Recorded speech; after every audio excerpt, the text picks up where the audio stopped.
नहीं देखा है तो पहले आप उसे देख लें, वरना ये स्टोरी आपको समझ में नहीं आएगी।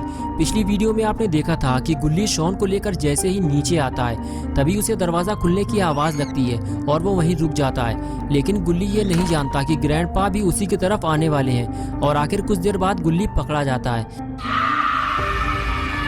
ग्रैंडपा गुल्ली को देख लेते हैं। गुल्ली फौरन वहां से भागता है और छुपने की जगह ढूंढने लगता है, लेकिन ग्रैंडपा गुल्ली को कुत्ते की तरह दौड़ा लेते हैं और गुल्ली शॉन को लेकर भागता रहता है। और कुछ देर बाद जब गुल्ली थक जाता है तो वो अपने आप को ग्रैंडपा से छुपाने की कोशिश करता है ताकि ग्रैंडपा उसे देख ना सके और वो शॉन को लेकर वहां से बाहर निकल सके, लेकिन ऐसा होता नहीं है। कुछ देर बाद ग्रैंडपा गुल्ली को ढूंढते हुए उस जगह पहुंच जाते हैं जहां गुल्ली छुपा होता है और आखिर फिर से एक बार गुल्ली पकड़ा जाता है। गुल्ली ग्रैंडपा को देखते ही समझ जाता है कि ग्रैंडपा ने उसे देख लिया है और अब यहाँ छुपने से कोई फायदा नहीं।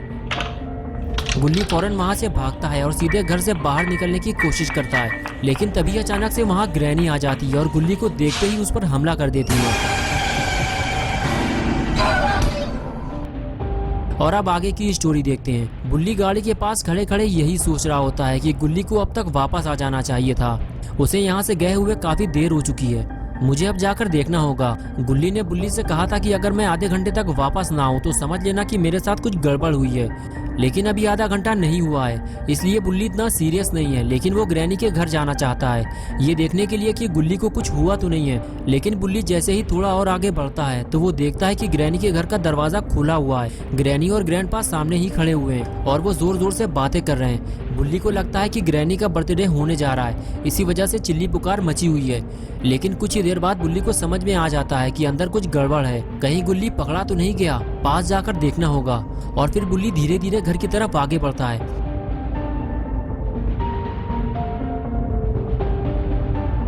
अभी भी बुल्ली को समझ में नहीं आ रहा कि आखिर वहाँ हुआ क्या है। बुल्ली अब और पास जा भी नहीं सकता वरना वो पकड़ा जाएगा। वो तो बस गुल्ली के बाहर आने का इंतजार कर रहा है, लेकिन शायद उसे नहीं पता कि गुल्ली अब वापस नहीं आएगा। ग्रैनी ने उसे मारकर बेहोश कर दिया है और अब ग्रैनी और ग्रैंडपा उसे ठिकाने लगाने वाले हैं। ग्रैंडपा को लग रहा है कि गुल्ली और शॉन घर में चोरी करने आए थे, इसलिए उन्हें सख्त सजा मिलनी चाहिए। तभी खूनी पिग सबसे बताता है कि मैं इन दोनों को जानता हूँ, ये वही लोग हैं जिसने मेरी आँख फोड़ी थी। मैं इन दोनों को अपने साथ ले जाना चाहता हूँ और फिर मैं इनसे अपना बदला निकालूंगा और इन दोनों के रसगुल्ले बाहर निकाल लूंगा। इन लोगों ने मुझे बहुत परेशान किया है। लेकिन पास में खड़ा हुआ जेसन भी ये सारी बातें सुन रहा होता है और वो नहीं चाहता कि खूनी पिग गुल्ली को लेकर अपने साथ चला जाए। इसीलिए जेसन खूनी पिग से कहता है, इस मोटे लड़के को हाथ न लगा देना धोखे से, ये मेरा शिकार है, वरना अंजाम भुगतने के लिए तैयार रहना। तभी खूनी पिग बोला, चुपचाप मुंह बंद करके वहीं खड़े रहो जेसन, जहाँ खड़े हुए हो, वरना तुम्हारा हाल भी वही होगा जो इन दोनों का हुआ है। ये बात सुनते ही जेसन भड़क गया और खूनी पिग के पास पहुंच गया। तभी खूनी पिग ने कहा, जाओ जेसन, ये आंखें किसी और को दिखाना, बहुत देखे हैं तुम जैसे। खूनी पिग की ये बात सुनते ही जेसन ने खूनी पिग का गला पकड़ लिया और जोर से दबाने लगा। खूनी पिग बोला, जेसन छोड़ो मुझे, मेरी सांस रुक रही है। ग्रैंडपा बचाओ मुझे, मैं कंफ्यूज हो रहा हूँ कि सांस लूं कहाँ से और छोड़ू कहाँ से। ग्रैंडपा बोले, जेसन उसे छोड़ दो, वरना वो कंफ्यूज हो जाएगा तो मुसीबत हो जाएगी। और फिर बड़ी मुश्किल से ग्रैंडपा और रॉड ने मिलकर खूनी पिग को जेसन से छुड़ाया। तभी ग्रैनी बोली, तुम दोनों कान खोलकर ये बात सुन लो, इन दोनों को मैंने मारा और ये मेरा शिकार है, इसलिए दोनों को मैं रखूंगी, इन्हें यहाँ से ले जाने की सोचना भी मत।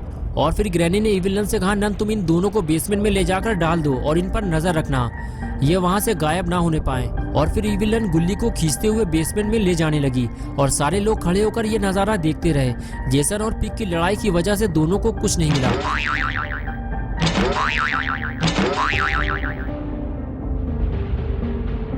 रॉड बोला, 12 बजने वाले हैं, सब लोग ऊपर चलो, लड़ाई में बर्थडे भूल गए क्या? ग्रैनी बोली, रॉड हम दोनों ऊपर जा रहे हैं, तुम इस पर नजर रखो, जब नन इसे ले जाएगी तो ऊपर आ जाना। ये कहकर ग्रैनी और ग्रैंडपा दोनों ऊपर चले गए।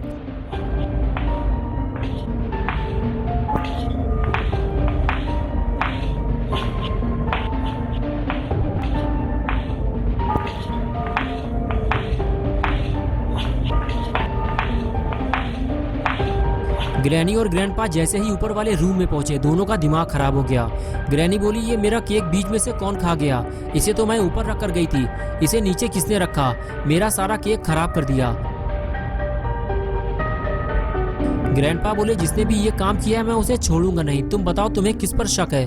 ग्रैनी बोली, इन्हीं चारों में से किसी का काम होगा ये।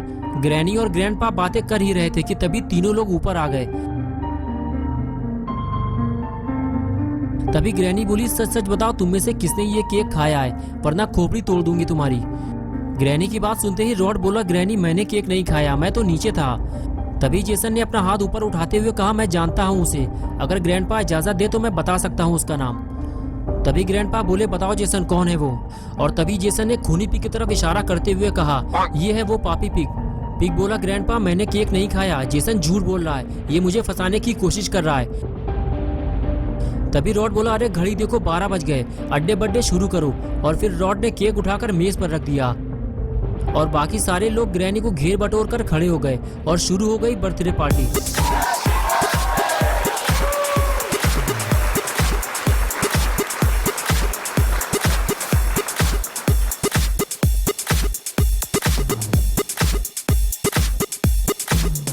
सारे लोग पार्टी में मस्त थे। इसी मौके का फायदा उठाते हुए बुल्ली गुल्ली को ढूंढते हुए ग्रैनी के घर के अंदर चला आया। लेकिन बुल्ली को ये काम जल्दी करना होगा क्योंकि पार्टी खत्म होते ही सब लोग नीचे आ जाएंगे और बुल्ली का घर से बाहर निकलना मुश्किल हो जाएगा।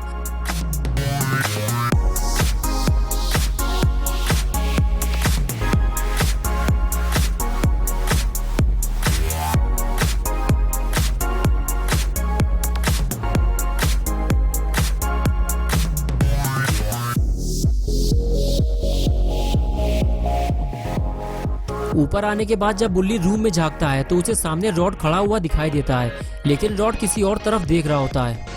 बुल्ली को समझ में नहीं आता कि रॉड को कैसे बुलाएं। तभी वो हाथ हिलाने लगता है, लेकिन कोई फायदा नहीं।